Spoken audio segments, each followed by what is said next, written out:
Hello नमस्कार जय हिंद वंदे मातरम प्यारे साथियों एम गुरुकुल पर मैं अंकित आप सभी साथियों का हार्दिक स्वागत करता हूं, अभिनंदन करता हूं। साथियों सबसे पहले तो आप सभी को पवित्र श्रावण मास की हार्दिक शुभकामनाएं। भगवान भोलेनाथ की कृपा आप सब पर हमेशा बनी रहे। साथियों आज की इस वीडियो के माध्यम से हम लोग हिंदी विषय के वेरी मोस्ट इंपॉर्टेंट क्वेश्चंस को देखने का प्रयास करेंगे, क्योंकि आपकी यूपीपी एग्जामिनेशन की भी डेट की घोषणा बहुत जल्दी होने वाली है और इसी के साथ ही साथ आपके यूपी ट्रिपल एससी आयोग की भी ढेरों वैकेंसी आपके सामने देखने को मिलेंगी और इन सब में हिंदी आपका एक कॉमन सब्जेक्ट के रूप में देखने को मिलता है। और हिंदी एक बहुत ही आराम से बहुत ही आसानी से समझ में आने वाला सब्जेक्ट है और एक स्कोरिंग सब्जेक्ट के रूप में हम लोग इसको देखते हैं। थोड़ी सी मेहनत एक इस पर अच्छा रिजल्ट दे देती है। तो साथियों आइए माँ भगवती शारदे का स्मरण करते हुए हम लोग अपनी आज की वीडियो का शुभारंभ करें और आज की वीडियो के माध्यम से हम लोग बहुत ही खूबसूरत बहुत ही महत्वपूर्ण प्रश्नों को देखने का प्रयास करेंगे। तो आज का आपका शानदार सा क्वेश्चन ये है कि हंस पत्रिका के संपादक कौन थे। पहला मुंशी प्रेमचंद जी, दूसरा सूर्यकांत त्रिपाठी निराला, तीसरा धर्मवीर भारती या चौथा अज्ञेय। तो आपको बताना कि हंस पत्रिका के संपादक कौन थे। भाई वाह क्या गजब का क्वेश्चन है आपकी स्क्रीन पर। तो देखिए हंस पत्रिका का जो आपका संपादन होता है वह होता है 1930 में। कब होता है? 1930 में होता है। और कहाँ से होता है? बनारस से होता है। कहाँ से होता है? बनारस से होता है। ठीक। और किसके द्वारा किया जाता है? इसके संपादक कौन थे? तो संपादक का नाम हो जाएगा मुंशी प्रेमचंद जी। कौन हो जाएंगे? मुंशी प्रेमचंद जी। जबकि अगर निराला जी की बात किया जाए तो एक पत्रिका मतवाला निकलती थी, उसका जो संपादन होता था वह निराला जी के द्वारा किया जाता था। तो हंस पत्रिका के संपादक कौन थे? तो मुंशी प्रेमचंद जी। बनारस से निकलती थी, 1930 के अंतर्गत ये देखने को मिलती है। तो इस तरह से हंस पत्रिका के संपादक कौन थे? मुंशी प्रेमचंद जी। चलते हैं हमने आज के दूसरे क्वेश्चन पर। और अगला क्वेश्चन आपकी स्क्रीन पर यह कह रहा है कि रीति काल का दूसरा नाम क्या है। ठीक। स्वर्ण काल, दूसरा कह रहा है कि उद्भव काल, तीसरा कह रहा है श्रृंगार काल या चौथा कह रहा है संक्रांति काल। तो रीति काल को हम दूसरे किस नाम से जानते हैं? तो देखिए जब हम लोग हिंदी साहित्य का इतिहास का अध्ययन करते हैं तो उसके अंतर्गत देखते हैं कि हिंदी साहित्य के इतिहास को छोटे छोटे काल खंडों में करके बांटा गया है, जिसमें आपका जो है आदिकाल या वीर गाथा काल के नाम से, उसके बाद आप देखते हैं कि भक्ति काल, और उसके बाद देखते हैं आप रीति काल, और उसके बाद आधुनिक काल के नाम से आप देखने को पाते हैं। इसमें क्या, इसके पीछे कारण क्या है? तो जिस कालखंड में जिस तरह की रचना की प्रधानता रही है उसी रचना के आधार पर ही उस कालखंड का पृथक पृथक नामकरण कर दिया गया था। जैसे आप देखिए वीर गाथा काल, इसमें आपकी वीरतापूर्ण रचनाएं अधिक लिखी गई। आपके रासो साहित्य का प्रधानता देखने को मिलती है। पृथ्वीराज रासो चंद्रबरदाई के द्वारा आपको लिखी हुई देखने को मिलती है। तो रीति काल का दूसरा नाम क्या था? तो रीति काल का दूसरा नाम था आपका श्रृंगार काल। किस नाम से जानते हैं? श्रृंगार काल के नाम से हम लोग रीति काल को देखने को मिलता है। इस काल खंड के अंतर्गत आपके रीति काल के अंतर्गत जो आपके रचनाकार थे, राजाओं की चाटुकारिता में, शासकों की चाटुकारिता में श्रृंगारपूर्ण कविताओं का ज़्यादा लिखते थे उसको, और ज़्यादा उसको प्राश्रय देते थे, उसको बढ़ावा देते थे। तो रीति काल का दूसरा नाम क्या है? तो रीति काल को हम लोग श्रृंगार काल के भी नाम से जानते हैं। बहुत बढ़िया। चलते हमने आज के अगले क्वेश्चन पे। और अगला क्वेश्चन आपकी स्क्रीन पर ये रहा, कह रहा है कि रहीमन पुतरी श्याम मनहु जलज मधुकर लसय में कौन सा अलंकार है? पहला कह रहा रूपक अलंकार, दूसरा उत्प्रेक्षा अलंकार, तीसरा यमक अलंकार या चौथा है आपका उपमा अलंकार। तो देखिए रूपक अलंकार क्या होता है कि जहाँ पर उपमेय और उपमान के बीच में कोई अंतर ना हो वहाँ पर क्या हो जाता है? रूपक अलंकार होता है। जहाँ उपमेय और उपमान के बीच में कोई भी अंतर ना हो वहाँ पर आपका रूपक अलंकार हो जाता है। जैसे चरण कमल बंदो हरिराई। ठीक है। अब देखिए चरण और कमल के बीच में कोई भी आपको अंतर देखने को नहीं मिल रहा है। यहाँ पर आपका हो गया रूपक अलंकार। यमक अलंकार की बात किया जाए तो जहाँ पर एक शब्द की आवृत्ति बार बार होती है परंतु उनके अर्थ भिन्न भिन्न होते हैं, वहाँ पर यमक अलंकार देखने को मिलता है। जैसे कनक कनकते 100 गुनी मादकता अधिकाय, या पाए बौराए जग व खाए बौराए। यहाँ पर कनक शब्द का 2 बार वर्णन किया गया है, लेकिन दोनों बार इनके अर्थ भिन्न भिन्न हैं।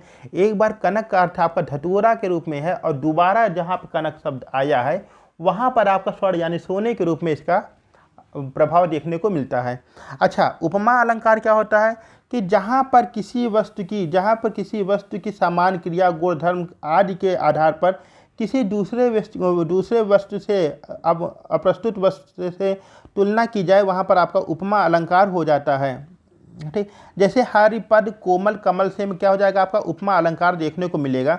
वहीं अगर बात किया जाएगा कि रहीमन पुतरी श्याम मनहु जलज मधुकर लसय में कौन सा अलंकार हो जाएगा? तो यहाँ पर आपका उत्प्रेक्षा अलंकार होगा। कौन सा हो जाएगा? उत्प्रेक्षा अलंकार हो जाएगा।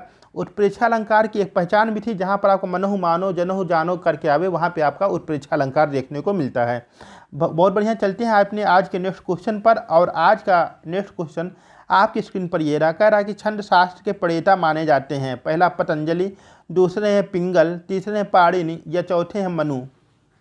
ठीक, तो देखिए जो आपके छंद शास्त्र के प्रणेता माने जाते हैं, अगर इनकी बात किया जाए तो आचार्य पिंगल माने जाते हैं। कौन माने जाते हैं? आचार्य पिंगल को छंद शास्त्र का हम लोग प्रणेता के रूप में जानते हैं। अच्छा, पतंजलि कौन थे? तो योग दर्शन के जो प्रतिपादक थे उनका नाम था पतंजलि ऋषि। पाणिनि कृष्ण अष्टाध्यायी आप लोगों की संस्कृत भाषा की बहुत प्रसिद्ध पुस्तक है आपकी। मनु की बात किया जाए तो जो है मनु क्या थे? ये विधि निर्माता के रूप में देखने को मिलते हैं। तो छंद शास्त्र के प्रणेता कौन माने जाते हैं? तो आपके पिंगल ऋषि को माना जाता है छंद शास्त्र का प्रणेता। चलते हैं आगे।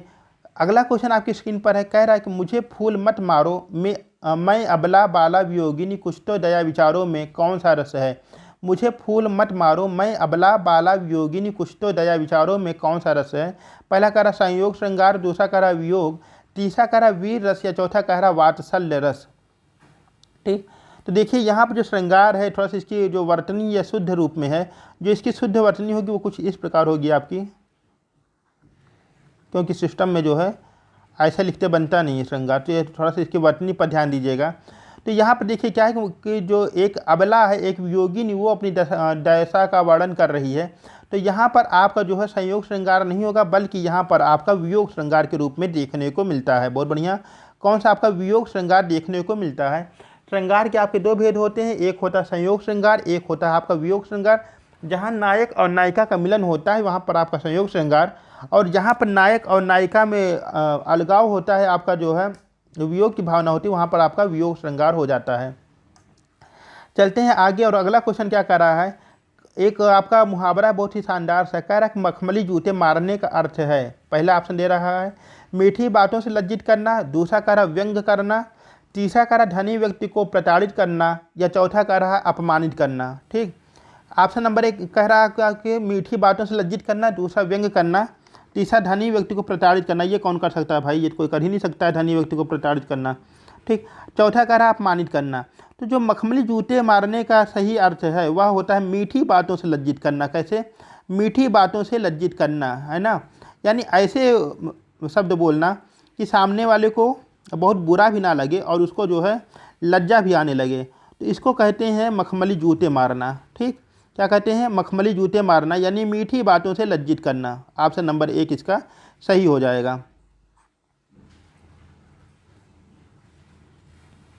ठीक, चलते हैं आगे। और आगे अगला क्वेश्चन क्या कह रहा है? ऑप्शन नंबर आपका क्वेश्चन नंबर 7 है और कह रहा है शुद्ध वर्तनी वाला शब्द है। पहला ऑप्शन दे रखा मन योग, दूसरा कह रहा पुरस्कार, तीसरा कह रहा युधिष्ठिर, या चौथा कह रहा आपका पुरस्कार। देखिए आपके शुद्ध वर्तनी से भी एक क्वेश्चन तो आपको देखने को मिलेगा ही मिलेगा। ठीक, यहीं पर आपका सही होगा तो 1 नंबर आपका बोनस मिल जाएगा, और गलत हो जाएगा तो 0.25 नंबर आपका जो है माइनस में लेकर के चला जाएगा। तो शुद्ध वर्तनी वाला शब्द इसमें से कौन सा है? पहला कह रहा मन योग, दूसरा कह रहा पुरस्कार, तीसरा कह रहा युधिष्ठिर, या चौथा कह रहा है आपका पुरस्कार। ठीक, देखिए पुरस्कार 2 बार आपका आया है, लेकिन बीच में सिर्फ अंतर सा का दिया हुआ है, तो आपको ये ध्यान रखना है कि किस सा का प्रयोग किया जाता है। तो देखिए पहले में क्या होगा? ये पहले आपका मनोयोग होगा। क्या होगा? मनोयोग। या ये अलग अलग दिया होता तो मनः योग दे देता, तब भी सही था, मनः योग। ठीक, दूसरे में क्या कर रहा है? युधिष्ठिर। युधिष्ठिर नहीं, युधिष्ठिर होता है, एक और मात्रा होनी चाहिए थी।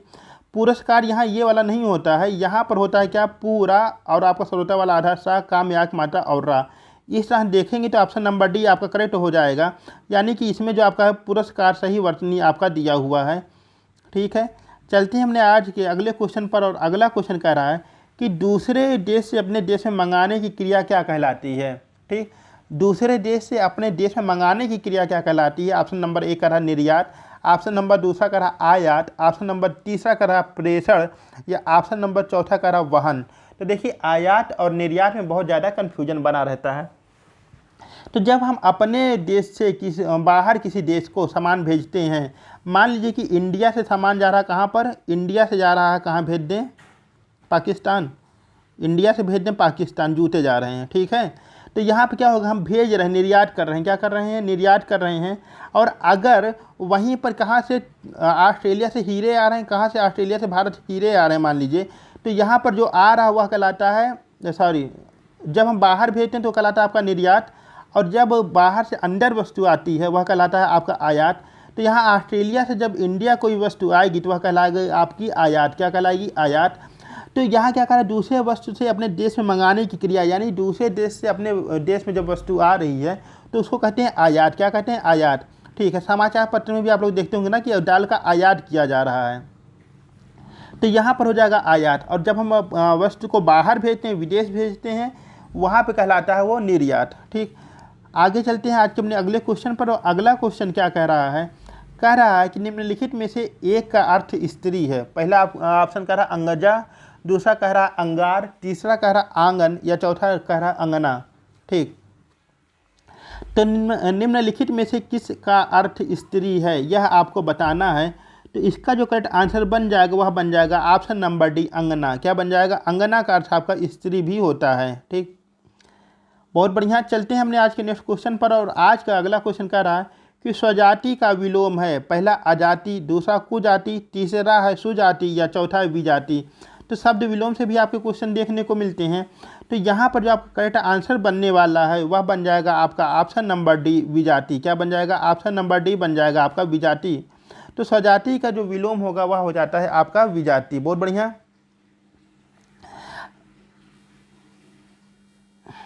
अगला कह रहा है देवता का पर्यायवाची नहीं है। पहला ऑप्शन आपका देव, दूसरा है सुर, तीसरा है अमर, या चौथा है आपका महीधर। तो देवता का पर्यायवाची इनमें से कौन सा नहीं है। तो देखिए, देवता का पर्यायवाची आपका देव भी है ना, देव भी है, सुर भी है आपका देवता का पर्यायवाची, अमर भी है। और महीधर किसका होता है, तो महीधर होता है आपका पर्वत का पर्यायवाची। किसका, पर्वत का पर्यायवाची होता है महीधर। तो इस तरह से आपका ऑप्शन नंबर डी यानी कि महीधर इसका करेक्ट आंसर बन जाएगा। चलते हमने आज के नेक्स्ट क्वेश्चन पर। और आज का नेक्स्ट क्वेश्चन क्या कह रहा है, कह रहा है कि धर्माधर्म में समास है। ठीक है, किसमें, धर्माधर्म में समास है। पहला कह रहा है द्विगु समास, दूसरा बहुब्रीहि समास, तीसरा तत्पुरुष समास, या चौथा द्वंद्व समास।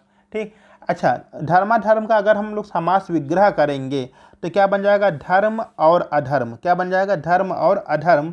तो यहाँ पर द्विगु समास में क्या होता है, प्रथम पद संख्यावाची, ऐसा कुछ है नहीं। बहुब्रीहि समास में क्या होता है कि दो पद मिलकर किसी तीसरे पद की ओर संकेत करते हैं। यहाँ पर यह भी कंडीशन नहीं है। तत्पुरुष समास में द्वितीय पद प्रधान, यहाँ यह भी नहीं है। तो धर्म और अधर्म करने पे क्या बन जाएगा, हमको द्वंद्व समास मिलेगा। तो इस तरह से धर्माधर्म में जो है आपका द्वंद्व समास देखने के लिए मिलता है। बहुत बढ़िया। चलते हैं आगे। और अगला क्वेश्चन क्या कह रहा है कि मुख चंद्र में समास है। किसमें, मुख चंद्र में समास है। पहला कह रहा है बहुब्रीहि समास, दूसरा है द्वंद्व समास, तीसरा कर्मधारय समास, या चौथा है आपका तत्पुरुष समास। तो धर्म अधर्म में मुख चंद्र में कौन सा समास है यह आपको बताना है। तो देखिए, यहाँ पर जो आपका करेक्ट आंसर बनने वाला है यह विशेषण और विशेष से है। क्या है, विशेषण और विशेष से। यह कहाँ प्रयोग होता है, आपके कर्मधारय समास के अंतर्गत देखने को मिलता है। इस तरह से अगर देखा जाए तो मुखचंद्र में आपका कर्मधारय समास आपका सही हो जाएगा। ऑप्शन नंबर तीसरा आपका करेक्ट आंसर बन जाएगा। तो मुखचंद्र में आपका कर्मधारय समास देखने को मिलेगा। चलते हैं आगे अपने आज के अगले क्वेश्चन पर। अगला क्वेश्चन क्या कर रहा है, वृक्ष छाया का संधि विच्छेद होगा। पहला कर रहा है वृक्ष प्लस छाया, दूसरा कर रहा है वृक्ष प्लस छाया, तीसरा कर रहा है वृक्ष प्लस छाया, या चौथा कर रहा है वृक्ष प्लस छाया। तो इसमें जो आपका करेक्ट आंसर बनने वाला वह क्या होगा, वह हो जाएगा आपका ऑप्शन नंबर चौथा, यानी वृक्ष प्लस छाया करने पर आपका बन जाएगा वृक्ष छाया। इसमें आपकी कौन सी संधि हो जाएगी, तो इसमें आपकी हो जाएगी व्यंजन संधि। कौन संधि हो जाएगी आपकी, व्यंजन संधि देखने को मिलेगी वृक्ष छाया में। चलते हैं आगे। और आज का अपना आखिरी क्वेश्चन स्क्रीन पर है, कह रहा रेलगाड़ी कैसा शब्द है। पहला कह रहा संकर, दूसरा कह रहा विदेशी, तीसरा कह रहा देशज, या चौथा कह रहा तद्भव शब्द। ठीक है, अब देखिए संकर शब्द क्या होता है तो ऐसा शब्द जो दो भाषाओं के शब्दों के मेल से बना होता है उसको कहते हैं संकर शब्द। ठीक है, अब यहाँ पर देखिए जो रेलगाड़ी है, रेल तो आपका है इंग्लिश भाषा का शब्द, अंग्रेजी भाषा का शब्द। ठीक है, और गाड़ी आपके देशज भाषा का शब्द है। तो यहाँ पर रेल आपका इंग्लिश भाषा का विदेशी भाषा का शब्द और गाड़ी आपकी देशज भाषा का शब्द, इन दोनों के मेल से बन जाएगा आपका कौन सा, संकर शब्द। तो याद रखिएगा आपका जो है रेलगाड़ी क्या हो जाएगा, आपका संकर शब्द के अंतर्गत आ जाएगा। रेलगाड़ी हो गई आपकी टिकट घर, टिकट घर भी क्या है आपका संकर शब्द बन जाएगा। टिकट आपका अंग्रेजी भाषा का शब्द है और घर आपका देशज भाषा का शब्द है, इन दोनों को मिला देंगे तो बन जाएगा टिकट घर। ठीक है, इसी तरह से ये हम लोग very very most important question को देखे हैं। उम्मीद करते हैं कि वीडियो आप लोगों को पसंद आई होगी और चैनल पर नए चैनल को सब्सक्राइब अवश्य करिएगा। मिलते हैं अपनी अगली वीडियो में, तब तक के लिए नमस्कार। अरे भगवान, तबीयत नहीं सही, भोलेनाथ।